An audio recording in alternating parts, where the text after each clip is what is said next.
Hi, I wanted to go over the BRI for this session, and there are some practice pages on Canvas under week 4, and then there are also some pages in the book that you can follow along with. You don't have to print everything if you have the book handy, because we'll be referring to it quite a bit, but I did go ahead and put some of the sample pages, examples, on Canvas for you in case you haven't got your book yet. But the first thing I wanted to talk to you about is just an overview of the BRI. And the BRI is this text here. It's the basic reading inventory. And a basic reading inventory is a reading inventory is an informal measure of a student's reading ability. And there are many forms, different published forms of this. They typically have word lists that help you place the student into the appropriate reading passage. And then they have reading passages followed by comprehension questions. So looking at a variety of areas of reading. A couple things I wanted to talk to you about the BRI is, first of all, the format of the book. The book has 7 different sections. See where they list that. This is on page 7 and table 1.2. There are 7 different forms. There's Form A, which is used typically for the oral reading for initial assessment. There's Form B, there's Form C, there's Form D, which is usually for silent reading. Form E is oral reading, and it's an informational nonfiction text. Form LL is literary longer text. The stories are about 250 words instead of 100 words. And LI, informational longer text. And those are both for silent reading and typically for older students, because the 100-word passages can sometimes be, they just need a little more rigor than the 100-word passages as they get a little bit older. So if you have a student who's scoring super well on the 100-word passages, and you think that maybe they just need to have, you want to check more of their stamina, then you could give them LL or LI, and that would give you, but those are for silent reading. Again, you'd be looking at the comprehension at that point. Now, the core areas that the BRI assesses are the 5 core areas from the National Reading Panel report. Phonemic awareness, phonics, fluency, vocabulary, and comprehension. Now, phonemic awareness is assessed in the early literacy assessment, and phonics is also assessed in the early literacy assessment with the auditory discrimination and the writing. Now, you've already given the early literacy assessment. That was for your 5-year-old or your kindergartner. And so that's the only component of this tool that we will be using with that particular age student. Everything we talk about today is for your 3rd grade student or above. And section 1 has explanations of each of those areas, which we have covered in past classes as well.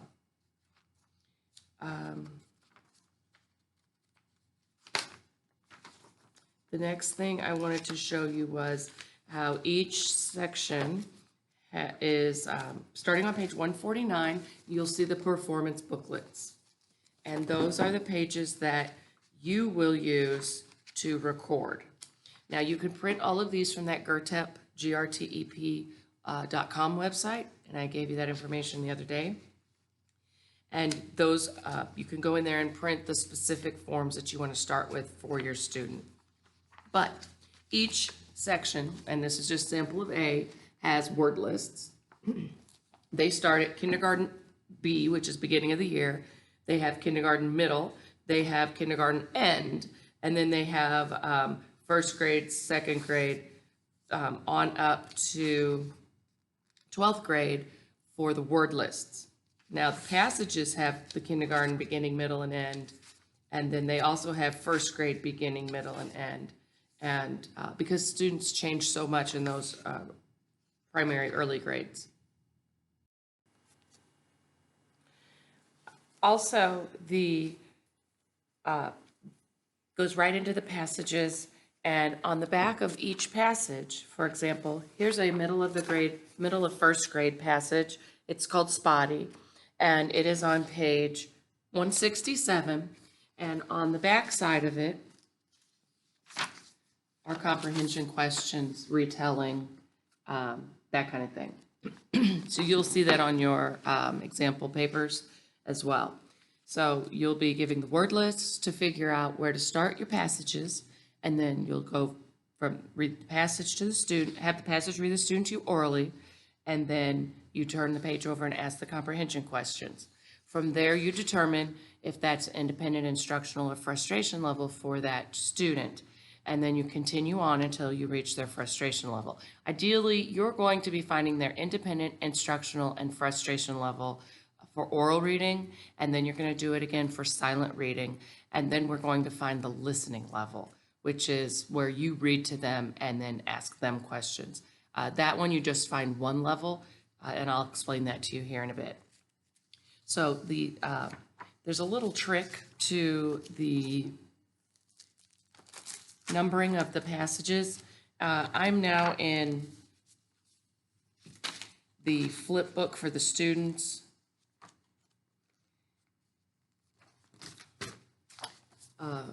For the word lists, and I'm on page 47. And you'll notice this number up here at the top for this list C, this is the C section, 8224. Well, the two numbers that are in this sequence of digits, 8224, are twos. So because of that, then I know this is a second grade passage. You'll see on this side, there's an 8595. So 2 5s, fifth grade passage. So that is the little key to knowing which passage to give your student. Because on the student copy, it doesn't say the grade level. We wouldn't want to do that. But all of the student copies are in this binder, and they say no copy because they are copyrighted, and the test is not valid if you give them a sideways copy with black spots all over it. So you can see here on C3183, this is third grade passage, The Hungry Bear. And you'll be able to tell then what all of those passages grade levels are from that code. Also on the inside of the flip guide, you have a quick reference guide that tells you the pages for each of the different sections of the user guide, A, B, C, D, E, L, L, and L-I. Now, why would you need all of these sections? Some people use the BRI at the beginning of the year, the middle of the year, the end of the year, and so that gives them passages that are not the same for their reader in case they need some more than one on a particular level. It also gives you the option of providing the reader another opportunity to show you what they know on a particular level if you need additional information. And we'll talk a little bit more about what, section D, which is for silent reading, and how to do that. So I want to also talk to you about this site. This is the GRTEP site, and it is for practice and for printing. So part 3 is the performance booklets, and you can go through here, as I've showed you before, and print all of the pages that are in the book so you don't have to copy them. And you can select your pages and go from there. There's also part 2, some practice exercises that we will probably be looking at next week after we finish giving it. This is for determining the student's level. So this can be a resource for you in the next couple of weeks. In addition, there's research, and then there's some history and all that if you're interested in that. But if you page down, you'll find some videos, and there are just 4 or 5 here. And the first one is Jimmy and building rapport with Jimmy.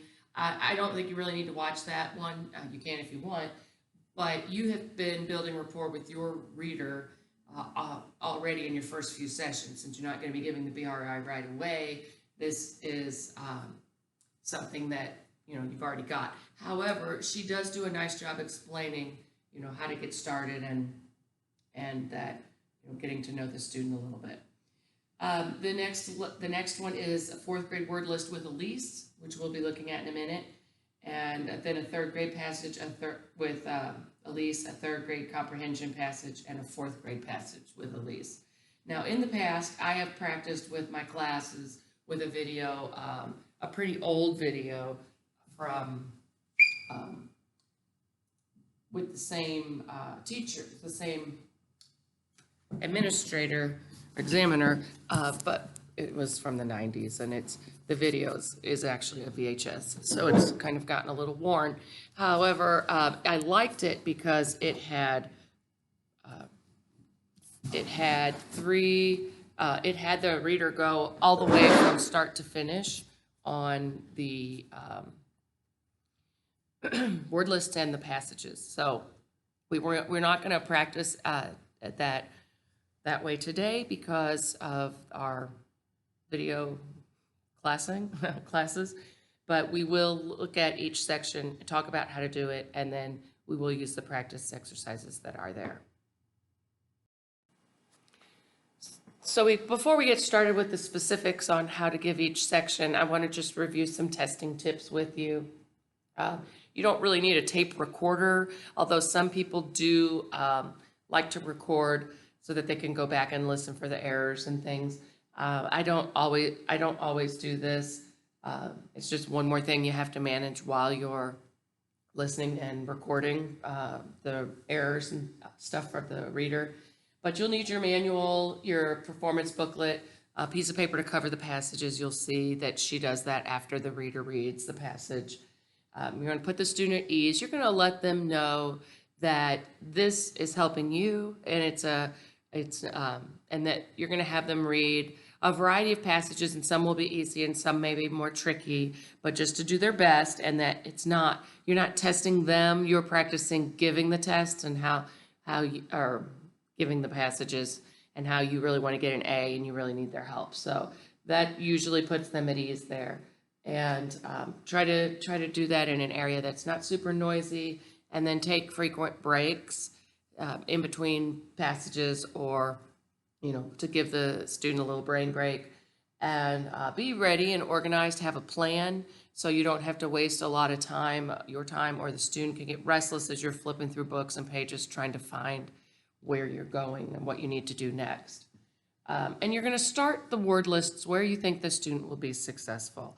And many of our struggling readers, that's usually first grade, in the third grade and up in this for this assignment, for this course. Go ahead and start them probably at least 2 grade levels below their level. That will ensure that they can read the first word list pretty well. And if you suspect that they are even lower, then I would just start with the kindergarten or early first grade list.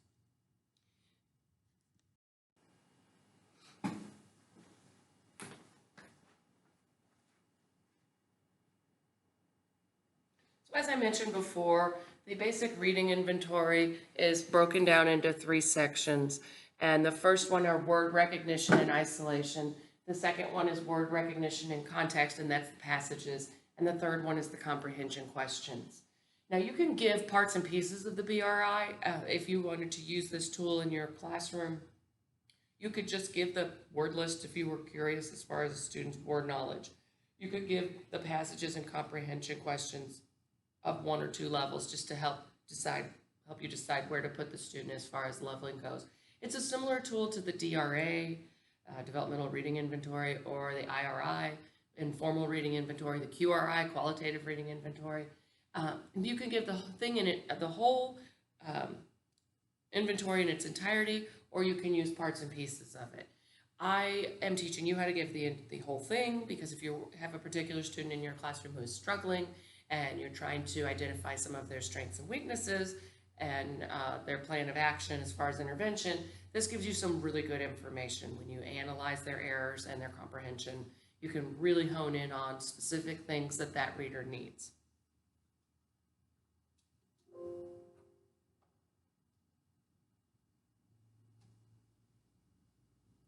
The next section, the first section is the graded word lists in isolation. And this example is on page 25 in this book, shows you a sample of one already filled out. But here are some of the guidelines for this. First of all, we're going to use this for, we can use this for a variety of reasons, to provide approximately where to begin the passages. We don't want to tire out the student by giving them passages all the way from kindergarten to 5th grade if they don't need that. So it gives us a general idea of where to start. That's number one most important thing about the word list.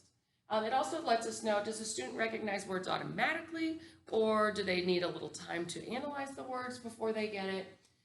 We can also classify their word recognition ability, independent instructional or frustration, at above or below grade level, and then also assess their sight word vocabulary. Now, there are many other tools you can use to do that, but that is one thing that you can use this word list for. I'm going to go back to what I said with the sort and re-emphasize that this piece alone is not enough to classify an overall reading level. So this is words in isolation. Many readers can read a word by itself, but then when they get to words in context and they have to actually read and make sense of it, they can't do it. And so it's very important that we're careful how we word this and how we consider the results of the word lists in its own, as its own piece. It's an item, and our readers know a lot of items, but if we can't put those things together to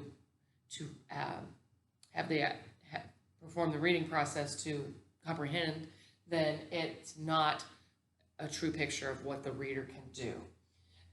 So the couple of the, and there's the cautions for that.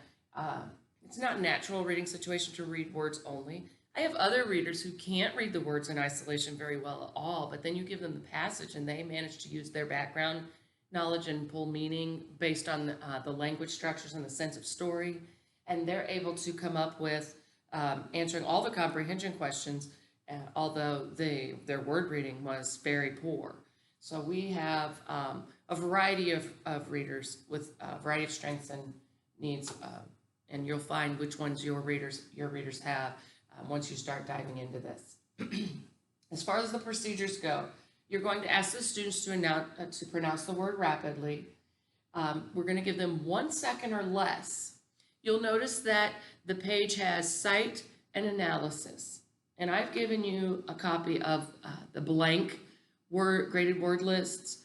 I think it's section A from, I think, all the way up to 8th grade, maybe from kindergarten beginning to 8th grade. So you have that if that's what you want to use to get started. You don't have to do the word list on the same day as you do the passages. Those are things that can be done separately. And so this first side is the sight words. The second side is for analysis. So if they take longer than a second, then you're going to put that plus over on the analysis side.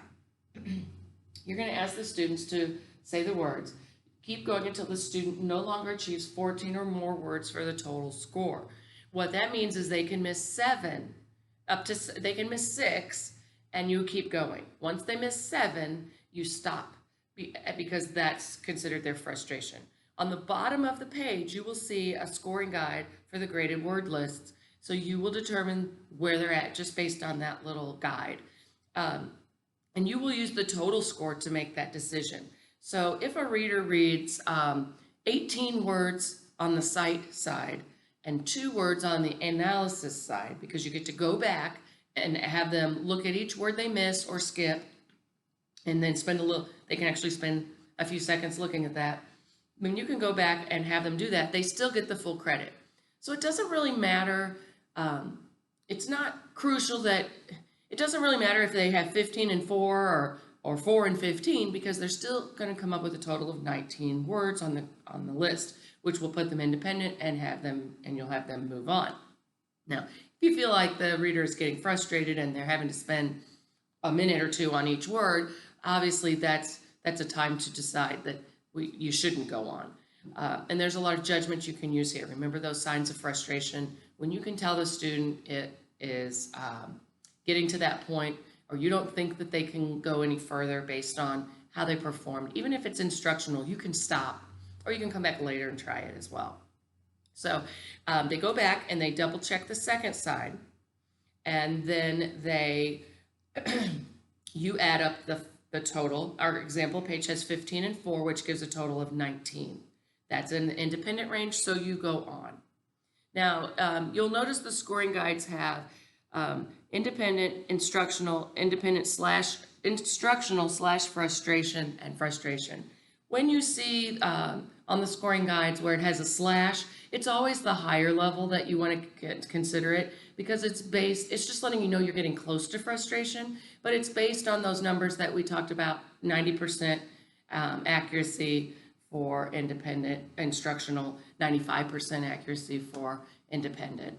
And so just if you're confused about that part, you can cross off the lower end where it says frustration. It's not frustration until it gets to the 13 words or less. And they use a similar format with the reading passages and the comprehension questions. So if you have questions about that, let me know.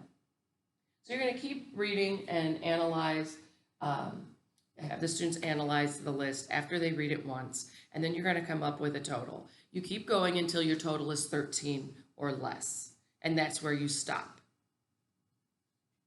Now, let's look at page 25, the sample page that I gave you.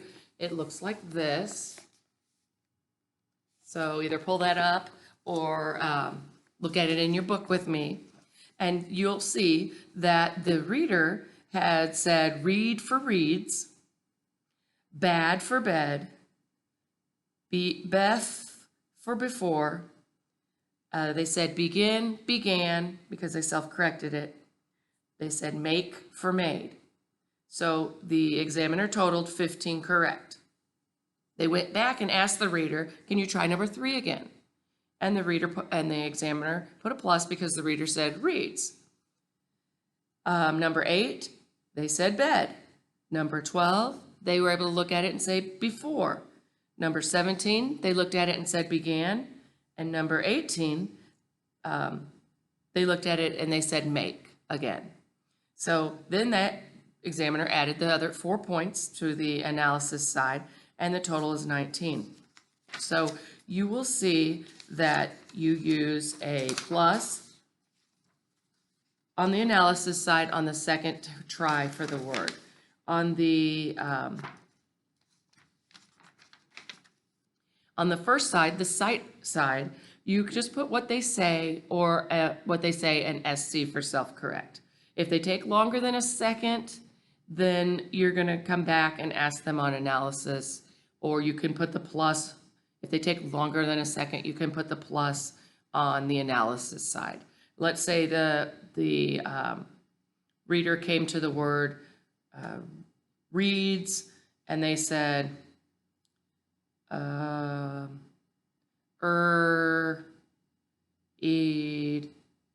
reads. Well, that was longer than a second. So make sure their eyes are looking at the word before you count your second, because many times they, we cut them off before they even had a chance to look. So that word in the example that I just gave would get a plus on the analysis side because it took too long. And you can also write what the reader said, reads. If they break it, write however it sounds. You can see they wrote Beth before the reader said before.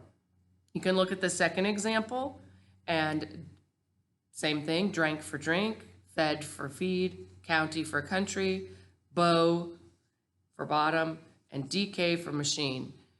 You can put a dash there or a DK if you prefer. And then they went back, the reader was able to read drink and feed and country, but tried bought for bottom, and then said machine or machine for number 20. So that reader had 15 on the cite side and 3 on the analysis side. And that is a total of 18.